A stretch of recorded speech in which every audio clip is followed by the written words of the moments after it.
I'm Shahar Azani, and in the news, Israel's elections are right around the corner. Israelis are about to hit the polls and vote in an unprecedented fourth round of elections in 2 years. At this final stage of the race, who's leading? Who's trailing behind? And what kind of government should Israel expect to have very soon? Now is a good time to check where we stand. I am thrilled to have with us again on JBS my good friend Kobi Cohen, Israeli political analyst and the host of Balagan, Israeli Politics and Society podcast. What a more appropriate name could you have? Kobi, it's an absolute pleasure to have you with us. How have you been? Hi, Shahar. I'm doing great, and it's a pleasure to join you again and to join the show.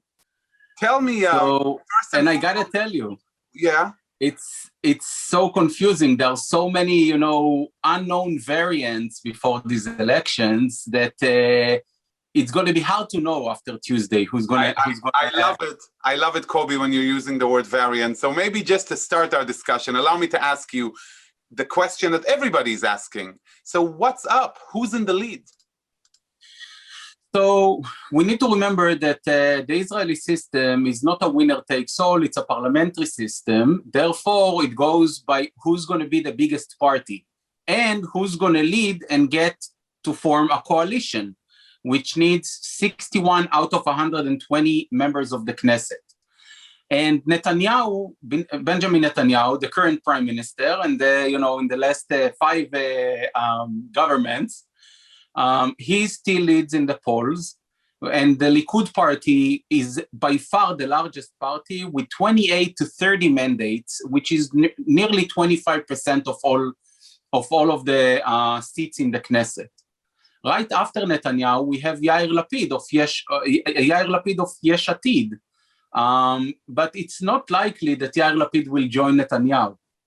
The really interesting question is how many parties will not cross the electoral threshold, because that's going to be the main game changer, and that's going to influence the most on who's going to be the one trying to form a coalition, or if we're going to go to a 5th round of election Kobi, in the high holidays. This is a very important point that you're mentioning, but before we dive into it, you mentioned something very important, that you have Benjamin Netanyahu on the one hand and the runner Yair Lapid of Yesh Atid. Is this perceived in the Israeli public to be a two-headed race between Netanyahu and Lapid? Is this what it looks like on the ground?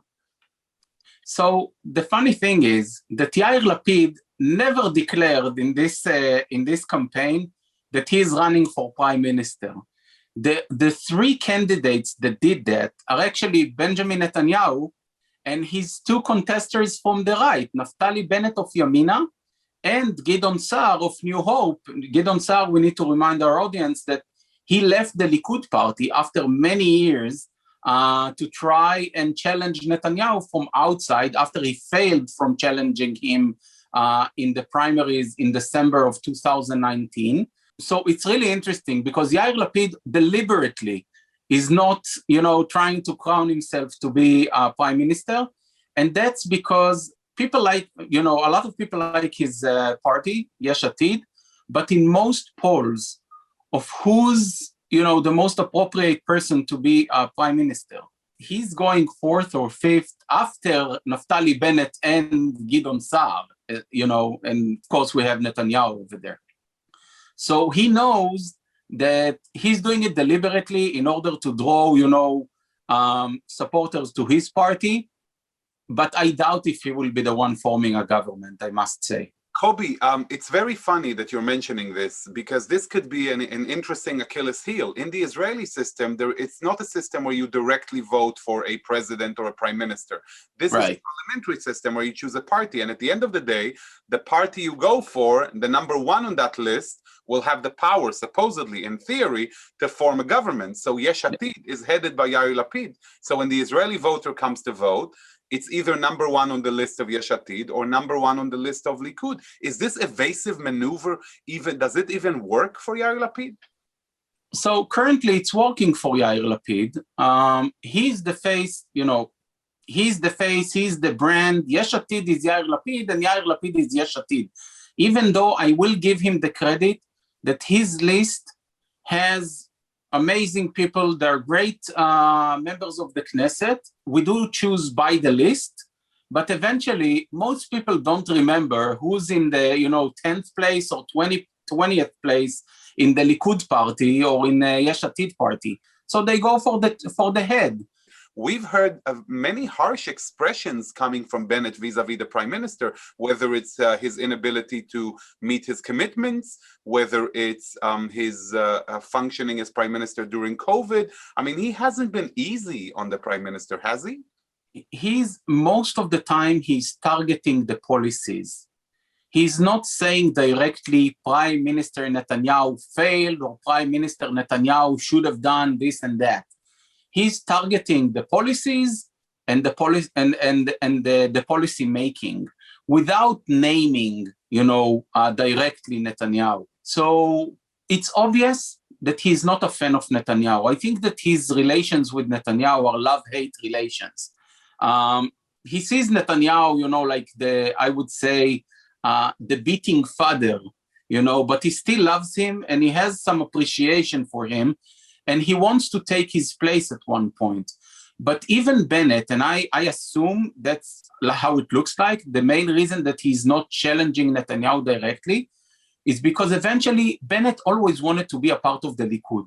He knows that through the settlement movement or through the settlers, he will not be able to go to the mainstream of the right wing. And he's waiting for the day after Netanyahu in order to try and take over the Likud party at one point.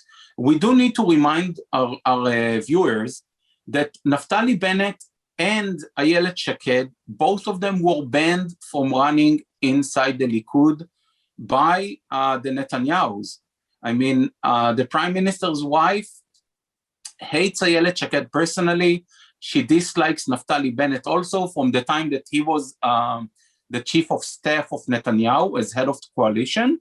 Head of opposition, and they both know that in order to get, one day, maybe, to the prime minister's seat, it has to be through the mainstream of the right wing, and that's the Likud party. That is a very interesting piece of trivia here to remember that Naftali Bennett and Ayelet Shaked, the both figureheads for Yamina, were working for Netanyahu in his office. Yeah. Head of the opposition. I want to take you back to what you mentioned before. We're talking about the bigger parties, Likud, Yesh Atid, maybe some others, but the saying is that these elections are going to be decided by what's happening at the bottom, those struggling to pass the electoral threshold. So first of all, if you could tell us, what are these parties, which parties exactly are fighting the threshold, and what does it mean if they pass or don't pass? How does it work in the complicated Israeli system? So out of 14 parties that are still running, we have more parties running officially, but they only get hundreds of voters. But out of the main parties that are mentioned in the polls, 5 parties are on the verge of not crossing the threshold, the electoral thresholds, which is 3.25% of all voters. And those are the following. From the center left, we have 3 parties.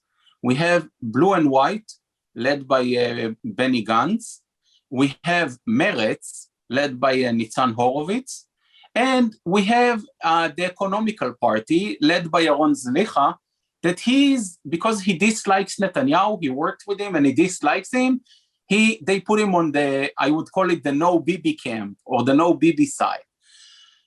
That's from the center left. On the right wing, we have the Religious Zionist Party, led by Bezalel Smotrich. It's a combination of Smotrich, Noam, and Otzma Yehudit, which are the hard right in Israel, religious and security-wise. And he's also on the verge of not crossing the threshold. And then the last one is Ra'am, which is an Arabic party that withdrew from the joint list recently, led by Mansour Abbas. Ram is exactly the United Arab List, led by Mansour Abbas, who is infamously or famously collaborated on some occasions with the prime minister. Yes, and that's also an interesting story because that was a great success of Prime Minister Netanyahu. The joint list in the past election won 15 seats in the Knesset. That made her at that time the third largest party until Blue and White split back again. But they were nearly, if Blue and White would have gone, if Yair Lapid would have entered the coalition with Netanyahu, then Ayman Uda would have been the head of opposition. Let's just talk about Bezalel Smotrich and the Religious Zionists as an example. So this is a party that Netanyahu is actively campaigning for because he needs to make sure they pass the electoral threshold. Why? What happens if they do, and what happens if they don't? So what's happening is, if they don't, technically every party that does not cross the threshold, all of its voters are actually the other parties get some of them based on their size, which means that I'll give a great example from the 21st Knesset, because it actually involves Naftali Bennett. At that time, he formed another party which was called the Yamina Hadash, the New Right. He left the Jewish home, the Abayit HaYehudi, and he formed a new party. He won, and I have the exact number, 138,598 votes in this Knesset. But the threshold, the electoral threshold at that election was 140,052 votes, which means he needed less than 1,500 votes to get in. All of those between 0 members of Knesset to 4 0 members to 4. Wow. And for Netanyahu, by the way, that was the missing pieces in order to form a 62 mandates coalition at that time. So it is a lot. And what's happening with those votes is that they spread all of those votes. All of the other parties get those votes. How does that work? How does that work? So technically, if a party doesn't cross the threshold, its votes go into let's call it a bucket. And after we finish counting all the votes, we see who's eligible, we see who crosses the threshold, and then they're spreading all other votes that are in this bucket between the parties that cross the threshold. So it means that the bigger parties get a bigger chunk of those voters. And it goes well for the bigger, the bigger you are, the better it is for you. So it's a proportionate distribution based on your size. Exactly. Thank you. That was accurate. So, and Netanyahu doesn't want it to happen. On the other hand, Netanyahu does want, Blue and White and Meretz not to cross the threshold. What does he care? Because for him, it's a win-win situation. Because if they run and they don't pass the electoral threshold, then whomever voted for them, who is clearly the camp opposing Netanyahu, may end up casting a vote that will enlarge Netanyahu's number of mandates, just because of that possibility. Amazing. And more than that, it will make the opposition within the Knesset smaller. That's also something we need to remember. Meretz now has 3 seats, and the Blue and White, Benny Gantz, has technically 18 seats in the 22nd Knesset, but in the 23rd Knesset. And now, at the moment, they are on the verge of 4 mandates. And it means a lot working in such a small parliament. We have only 120 members of the Knesset. So every seat counts. Right now, I want just to summarize what you said for our viewers, we have on the right, on the pro-Netanyahu side, you have the religious Zionists who are wobbling over the electoral threshold. On the other side, we have actually 3. We have Professor Zalicha, the economic party that right now is under the electoral threshold. And then we have Benny Gantz's Blue and White, and Meretz, the left-wing party. Both of these are on the verge of 4, 5, but could fall down beneath. And that may decide the fate of the elections. And where the United Arab List, headed by Mansour Abbas, where does it stand in relation? Is it on the pro-Netanyahu bloc, the anti-Netanyahu bloc? How does it relate to both coalitions? So it's really interesting, because I doubt if Netanyahu will take him to be, an active member of his coalition. But Netanyahu will have no problem being supported by Mansour Abbas, to pass legislation and even to vote for him as prime minister. And Mansour Abbas can be the one, and he's already saying it. He's saying, look, I just want to get what, Shas and Aguda are having. He's a religious Muslim party. And he technically wants to get more funding and more budgeting for Muslim initiatives, for the Israeli Arabs. And he says, I'm not counting on any government to be pro the Israeli Arabs. I just want to enjoy a piece of the cake. So, and that's a different approach. The Israelis are not used to it, and definitely not the Israeli Arabs who are always oppositioning the government. Isn't that amazing, Kobi, that it's the Prime Minister Netanyahu who is opening the door wide open for an increased participation politically of Arab Israelis, just like you mentioned, the ultra-Orthodox who used to be, so important in the coalition building. And he says, if my memory serves me right, he told his partners or ex-partners in the joint list two things. Don't bind me when it comes to recommend the prime minister. I need my freedom to recommend, maintaining some political leverage. And the other interesting thing is his resistance to LGBTQ laws and adherence to the Islamic rules.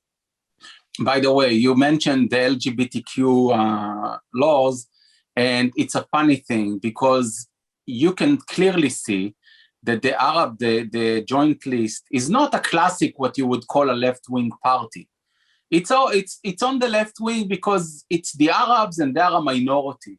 But when you get to when we're talking about PC and then you find that the Arabs are not united around LGBTQ rights.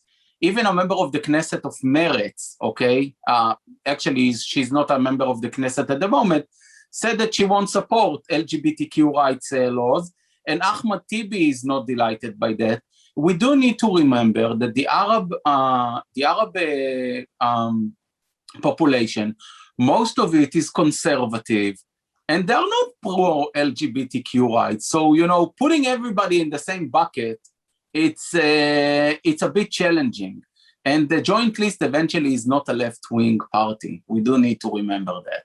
So from what I understand, listening to you, and it's amazing how much you understand in the complexities of the system, we have two main blocks in this upcoming elections. One is the block that supports the prime minister, and the other one is the block that doesn't. But it seems to me, from what you're saying, that the pro-Netanyahu block is much more cohesive and together. Yes. Whether Likud and the ultra-Orthodox, than the opposing one from Lapid, who is center-left, to Gideon Sa'ar, who is absolutely center-right, to Naftali Bennett, who is even more to the right, to Meretz, that's very much to the left, to the United Arab List, that is the Islamic movement, to the joint list. There is such a mishmash of salads.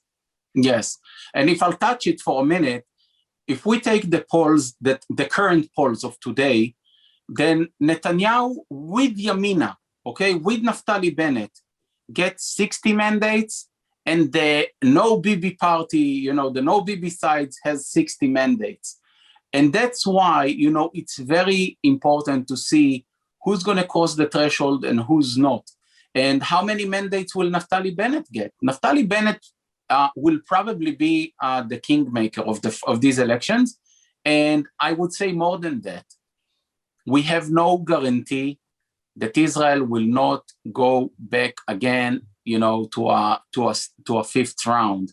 I mean, Netanyahu will have to work hard, and he made it very successfully in the past government he formed, to get some deserters from some parties in order to get those 61, 62 mandates. I give it a big chance that it will happen again.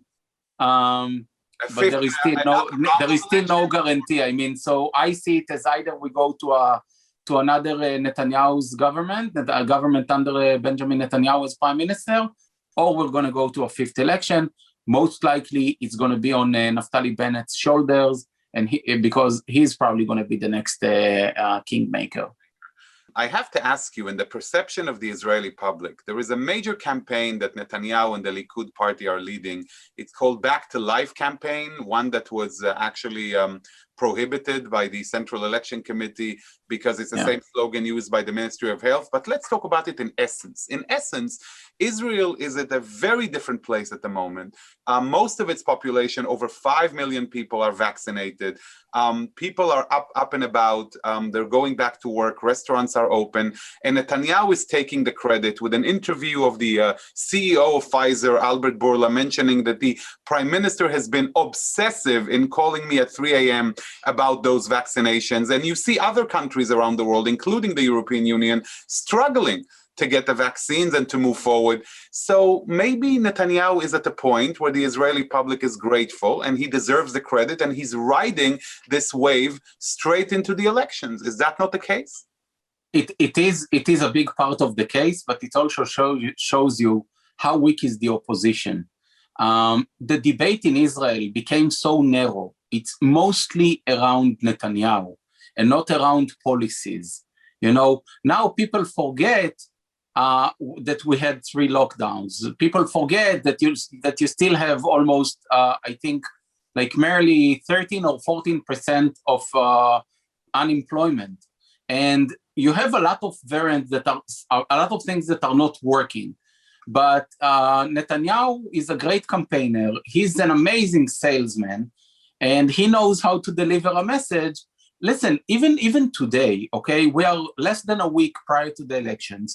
He's doing 8, 9, 10 events a day, running from place to place, taking pictures with people, you know. At the age of 71. At the age of 71.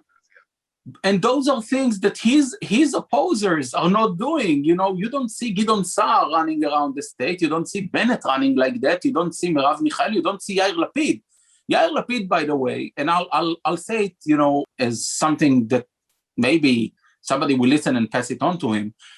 I had a great conversation with one of the rallies, the Balfour rallies, and he told me, you know, that if Yair Lapid would have come one time to those rallies and stand in front of a police for, you know, you can call it you know, an election photo or whatever, okay, he would have had more mandates, because that would be leadership. They are not showing leadership, and they are not showing, you know, that they are all over the place. Netanyahu is doing that. And he's the one fighting the most. He's the one who wants to be the prime minister the most, and he will do everything it takes to get it. And you see it time after time. So that's why he has 30 mandates, and he gets most votes. He's the toughest fighter. He is. I think the toughest and one of Israel's cruelest politicians when it comes to that. But I have definitely. He has no sentiments. Right, and he really wants it. And the question comes is his desire to be prime minister again and play a part in politics, does it come from only a political motivation, or there are those who attribute it to his desire to be able to control the pace of his trial? Because part of the thing that people need to remember is that, you know, very soon there's going to be, you know, the court appearances, and it's going to be around 3 times a week, maybe even more. And that, does that play a part in his motivation, in your opinion? So his trials have a big part on his you know, motivation. But I think that at this point, Netanyahu really sees himself as, you know, just like King Louis, you know, that the state is me and I'm the state. You can see it by the way he acts. He doesn't speak to, you know, to public officials. He makes the decision on his own. He doesn't work with the health department. He doesn't work, you know, he asked to close the sky from entering flights from Jordan because he was upset that he couldn't fly to Dubai this week, okay? And he's doing everything on his own. No public officials, no policies. He can do whatever he wants. And I think that at this point, that's the main thing that we need to take a good look at. You know, it's hard to say, but there are some authoritarian dots here. And that's something I think worth thinking of. But Kobi, at the end of the day, authoritarians don't campaign the way they do, and he has much support in the Israeli public at the end of the day. And also, when you look into the credit of bringing the vaccinations and putting Israel where it is on many levels. So I think on that issue, it's going to be interesting to see what the verdict of the majority of the Israeli public is going to be, because there may be surprises even in the few days we have left. But I wanted to ask you about fracture within Netanyahu's bloc. A New York Times Magazine story by Israeli journalist Ronen Bergman a couple of weeks ago depicted the fractures in Israeli society between the secular public and the ultra-Orthodox community with what's happening with COVID and beyond. Do you think this may be an issue building the new Netanyahu coalition? Is this an issue for his camp, for his public that supports him? I think that the ultra-Orthodox are going to be the main challenge for him, because there is a growing, I would say, distrust in the system from both sides. But there is also the secular people are had enough of the way the ultra-Orthodox leaders are leading their people. And I don't know if it will infect in these upcoming elections, because the opposition is really weak. And eventually, you actually see two kinds of polls. When you see the polls of who's the candidate who has the most potential of being a good prime minister, Netanyahu is leading, but not by a big majority. Only about 30% of the people in Israel think that he's going to be the best prime minister. Right behind him, you have Naftali Bennett and Gideon Sa'ar with around 20%, Yair Lapid with about 12 to 15%.